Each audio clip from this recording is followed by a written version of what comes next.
What's going on, guys? Welcome back to the channel. My name is Matt, and today what I want to do is dive into a topic that's on a lot of people's minds right now. Interest rate cuts. Interest rate cuts over the next year and a half, and what actually might complicate the road to those cuts and what that looks like. Okay, so the folks at TD Economics have recently released some analysis that sheds light on the current situation. And I actually think it's important to really break it down so that we can all just get a clear picture on what's really going on. So as we enter the second half of 2024, right? We're now in that second stage of the year. We're seeing some significant changes in how central banks are starting to handle interest rates. So for the past couple of years, central banks around the world have been raising rates to combat inflation. High inflation got really bad. But now with inflation pressure starting to cool down, there's talks about pivoting towards interest rate cuts, right? We've already seen 2 cuts happen in Canada. Now they're starting to signal for interest rate cuts by the US Federal Reserve. And on the surface, this sounds like like good news, right? So lower rates generally means lower borrowing costs, right? Which can be a relief for businesses and consumers. However, the journey to lower interest rates isn't as straightforward as it might seem. Now, let's start with the good news, right? So inflation is definitely cooling off, as across major economies, we're starting to see in Canada, US, inflation has really come down. And we've seen significant reduction in the share of the consumer price index components that are growing at more than 3% year over year. Now, what's driving this trend? Well, a big part of it is actually the rapid unwinding of goods price inflation, particularly when you exclude food and energy prices. Over the last couple of years, we saw goods prices spike as supply chain disruptions and high demand pushed prices up. But now, as supply chains are stabilizing and demand normalizes, those prices are coming down. Now, here's the flip side of the story, okay? So service prices, okay? So unlike goods, service inflation has been much stickier. It's kind of stayed around a little bit longer. In the US and Canada, service prices are still running at about 5% annually, and it's even hotter in the UK, around 6%. So why is service inflation sticking around? Well, tends to be a lot more persistent because it's often driven by wage growth and other factors that don't cool off as quickly, say the price of a car or piece of furniture. While the overall inflation picture is improving, the persistence in service pricing is something that central banks are keeping a very close eye on. Now let's talk about what central banks are doing in response to cooling inflation. So with pressure easing, many central banks are starting to cut rates. We've seen this in Canada. The Bank of Canada, for instance, we've cut rates twice already, bringing the policy rate to 100 basis points below that of the US Federal Reserve.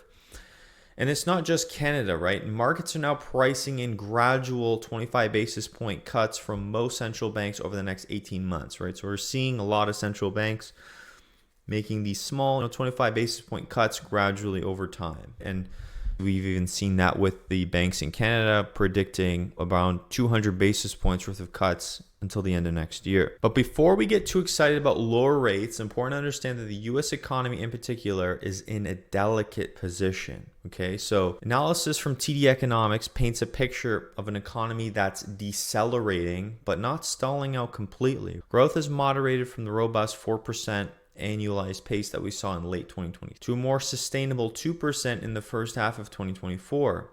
This slowdown is actually seen as a positive sign. They suggest that higher interest rates are finally making an impact, which is crucial for bringing down any remaining inflationary pressures. Now, the labor market in the US is another key piece of the puzzle. It's definitely something that we're keeping our eyes on. And we've seen signs of cooling in this area as well, but it's a bit of like a mixed bag, okay? So job gains have slowed, but they're now a lot more concentrated in less cyclical sectors, right? Things like healthcare, education, rather than manufacturing or construction. However, the ratio of job openings to unemployed workers is still elevated compared to pre-pandemic levels, which means the labor market is still relatively tight. The unemployment rate has ticked up to 4.3%, which has raised some recession concerns, but analysts are cautioning against reading too much into this single indicator, only looking at unemployment. It's definitely important to look at everything in a broader context. Yes, the labor market is cooling, but it's not collapsing. And now something that I'm really interested in, the upcoming US election. It's coming this year within the next few months, very short period of time. And this is a big one. The US election has such a tremendous effect on the world economy, the perceptions of different countries, right? Because the US is just so powerful in its economy, right? It really dictates a lot of what will happen in the world. And has the potential to disrupt the global economic outlook in a significant way. So regardless of who wins, now we have Kamala Harris, we have Trump.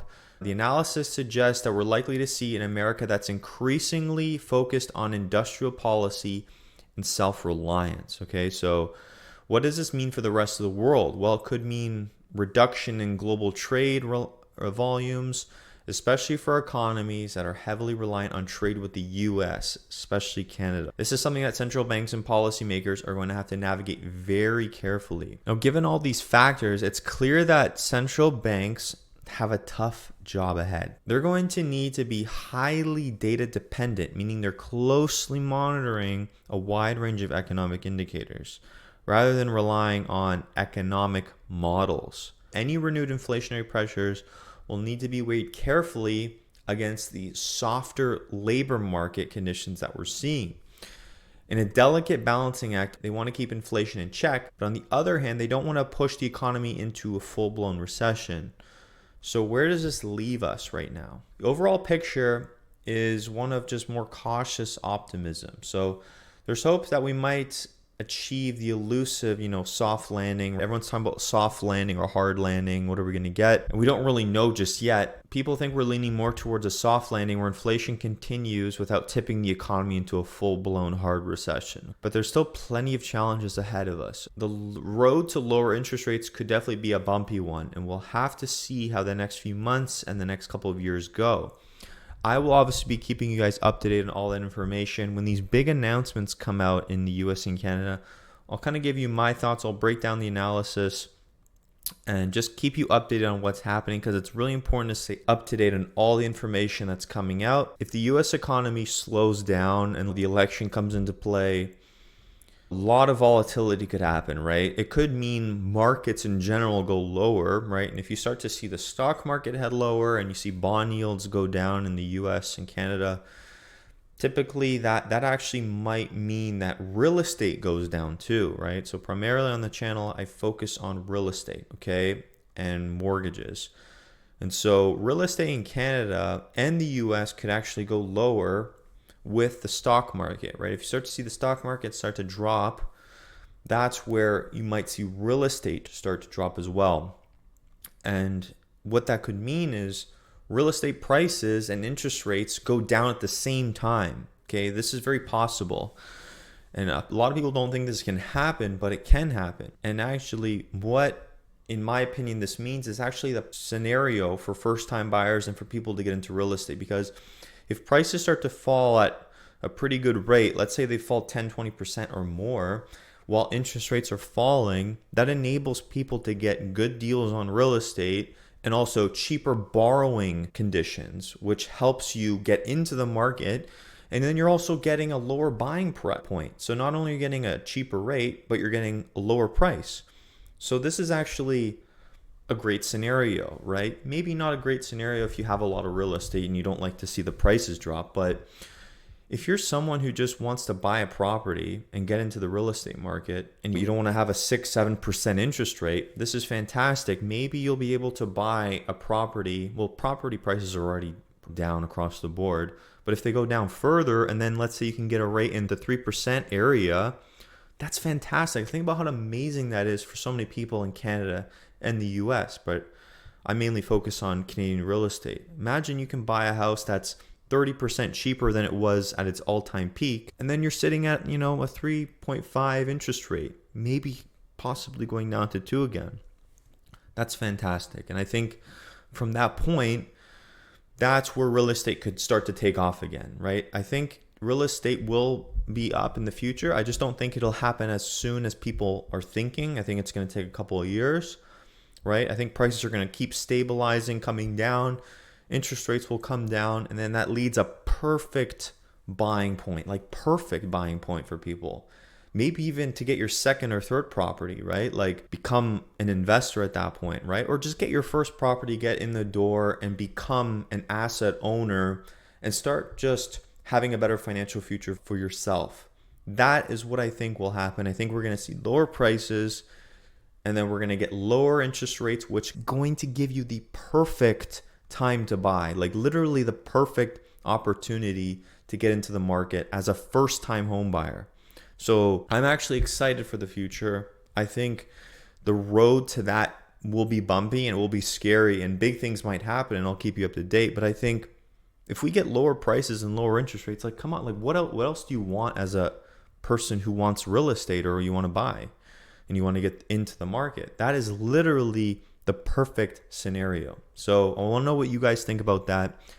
I'm excited about it. After reading this, the way my brain is going is I'm just trying to synthesize the information, the data, and then give you my raw thoughts afterwards.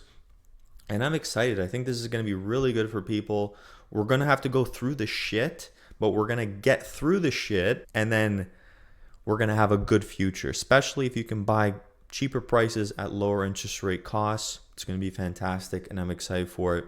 So guys, please like the video. It really helps me push these videos to a new audience who might really benefit from the information. You know, helps me reach a new audience. And of course, if you guys want to work directly with me, I will leave all my information down below. And I'll see you guys in the next video. Take care.